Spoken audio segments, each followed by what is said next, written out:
Hit serials இனி டிவிக்கு முன்பே சன் நெக்ஸ்ட் ஆப்ல ஜாலியா எல்லாருக்கும் முன்னாடியே பாருங்க.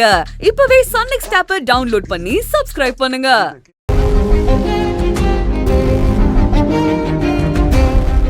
மகேஷ் சார் என்னமோ சொல்லிட்டு போறாரு. அதுக்கெல்லாம் கவலைப்படுற ஆளு மித்ரா இல்ல. அதானே மகேஷ் சார கல்யாணம் பண்ணிக்க எவ்வளவு எஃபோர்ட் போட்டிருப்பாங்க. அவரை மீறி பிளான் பண்றதெல்லாம் இவங்களுக்கு ஜுஜுபி மேட்டர் தான். ஏய், என்ன ரெண்டு பேரும் ஓவரா பேசிட்டு இருக்கீங்க? ரித்திகா இரு, நான் பேசிக்கிறேன். சௌந்தர்யா, ரெஜினா, என்ன உங்க பாட்டுக்கு வாய்க்கு வந்ததெல்லாம் பேசிட்டு இருக்கிய? மகேஷ் சாருக்கும் மித்ராவுக்கும் நடுவுல இருக்கிற பிரச்சனைய அவங்க பாத்துப்பாக. நாம யாரும் அது பேச தேவையில்லை. நீங்க போங்க முதல்ல.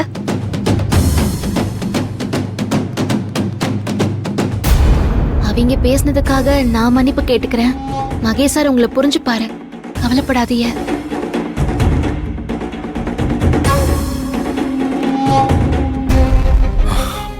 சரி, அப்ப நான் கிளம்புறேன். பார்த்து பத்திரமா போங்க.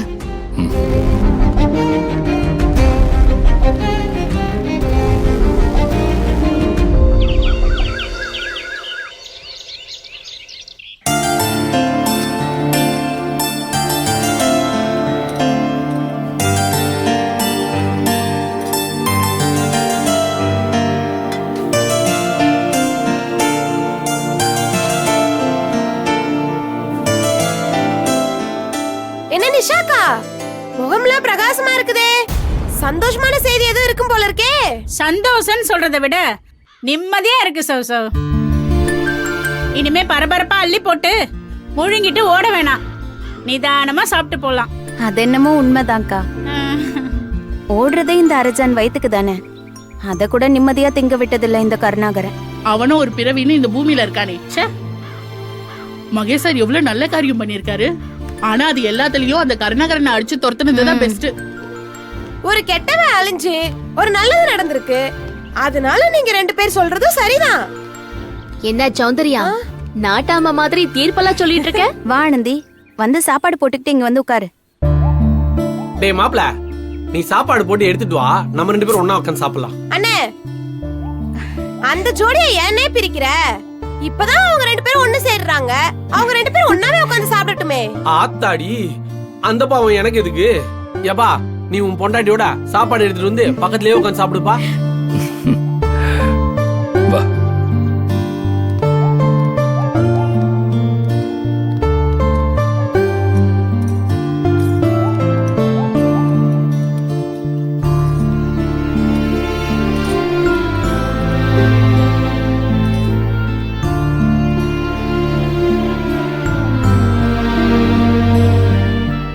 அன்பு, இன்னைக்கு ஒரு 1 hour எங்களுக்கு பர்மிஷன் வேணுமே. இல்லப்பா, நானும் ஜெயந்தியும். பாரு முத்து, சும்மா அந்த 1 hour பர்மிஷன் எல்லாம் கேட்டுட்டு இருக்காத. அன்பு, அது இரு ஜெயந்தி, பேசிட்டு இருக்கேன்ல. ஆமா ஜெயந்தி, இன்னைக்கு உனக்கு கொடுத்த டார்கெட்டை முடிச்சிட்டியா? இல்ல அன்பு, முடிச்சிடுவேன். டேய் முத்து, நீ முடிச்சிருவா அன்பு. டார்கெட்டை முடிங்க. 1 hour என்ன, 2 hourக்கு முன்னாடியே வேணாலும் கிளம்புங்க, நான் ஒன்னும் சொல்ல மாட்டேன். இதுக்கு போய் பெர்மிஷன் எல்லாம் கேட்டு இருக்கீங்க? டார்கெட்டை முடிச்சா யார் வேணாலும் கிளம்பலாம், கம்பெனி ஒன்னும் சொல்லாது, அதுக்கு நான் பொறுப்பு. ஆடா பாவி, ஒரு நிமிஷத்துல என்ன பதற வச்சிட்டியடா. நல்லாத்தே நடிச்சு புட்டியே, நானே நம்பிட்டேன். எல்லாரும் இப்படி பயமுறுத்திட்டியலே. பாரா, டார்கெட்டை முடிச்சா கிளம்பலாமா? தாராளமா கிளம்பலாம், உங்களை யாரும் எதுவும் சொல்ல மாட்டாங்க. ஐயோ, அந்த கருணாகரன் இருக்கும்போது வேலையே முடிஞ்சாலும் போகவே விட மாட்டான். ரோஜனமே இல்லாத வேலையை கொடுத்துட்டு செய்ய சொல்லுவான். வேலை முடிஞ்சா கிளம்ப சொல்றியே, அன்புனா அன்புதான். ஏண்டா முத்து, 8 மணிக்கு தானே உன் டைம். இன்னைக்கு என்ன சீக்கிரமாவே போகணும்னு பெர்மிஷன் கேக்குற? அன்பு, இன்னும் நீ அந்த 8 மணி மறக்கல. முதல்ல முத்தண்ணனை மறக்க சொல்லு, அதுக்கப்புறம் நாங்க மறக்கிறோம். நான்லாம் அதை மறக்க மாட்டேன். இல்ல தங்கம், எங்க சும்மா இருங்க.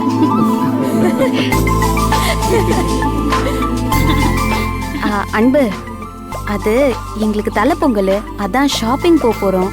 உங்களுக்கு மட்டுமா? அன்பனனுக்கும் ஆனந்திக்கும் கூட தான் தலைப்பொங்கல்.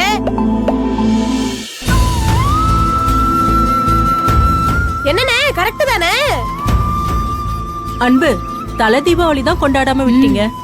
தலை பொங்கல் கொண்டாடினா நல்லா தானே இருக்கும். ஏன் ஆனந்தி தலைப்பொங்கலை கொண்டாடிடலாமா? முத்து உனக்கு ஷாப்பிங் போகணுமா வேணாமா? ஆமா போனோம். சீக்கிரமா 2 பேரும் வேலையை முடிச்சாதானே சீக்கிரம் கிளம்ப முடியும். சரி சாப்பிட்டு வேலையை பாருங்க, மற்றதெல்லாம் அப்புறம் பேசிக்கலாம். சரி மாப்ள. தங்கம் சாப்பிடு சீக்கிரம். ஆனந்தி சாப்பிடு.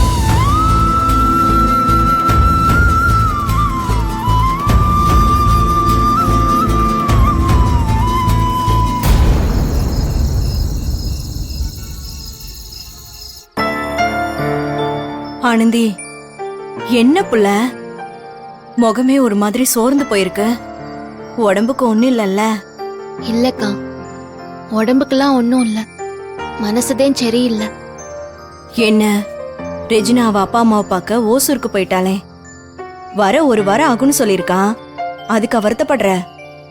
இல்லக்கா, பாவம் அவளே ரொம்ப நாள் கழிச்சு அவ அப்பா அம்மாவை பார்க்க போயிருக்கா.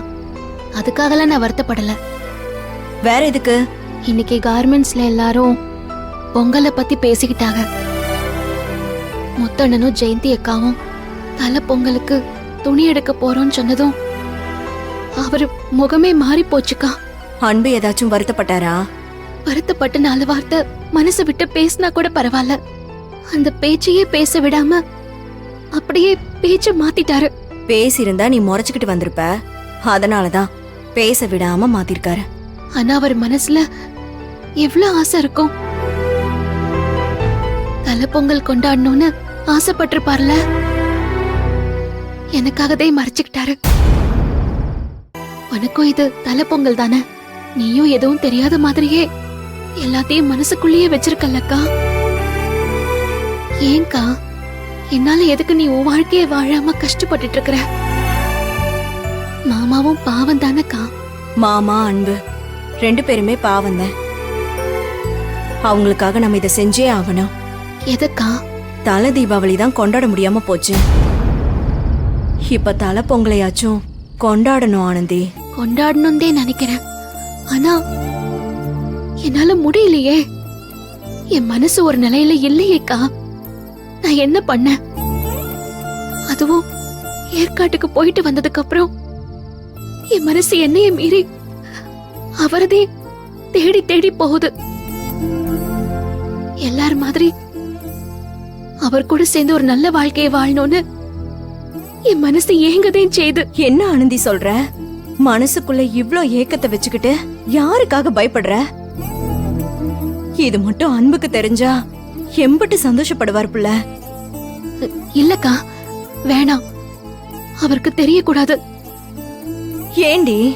என் மனசு ஆசைப்படுறது உண்மைதே, அதுவும் சாதாரணமா இல்ல. பழைய ஆனந்தியா அழகனாவே அவரை பார்க்க ஆரம்பிச்சிட்டேன். ஆனா என்ன புள்ள, இந்த ஊர் உலகத்தை நினைச்சு பயப்படுறியா? பயப்படாம எப்படிக்கா இருக்க முடியும்? இதுக்கு மேலையும் பேச்ச கேட்க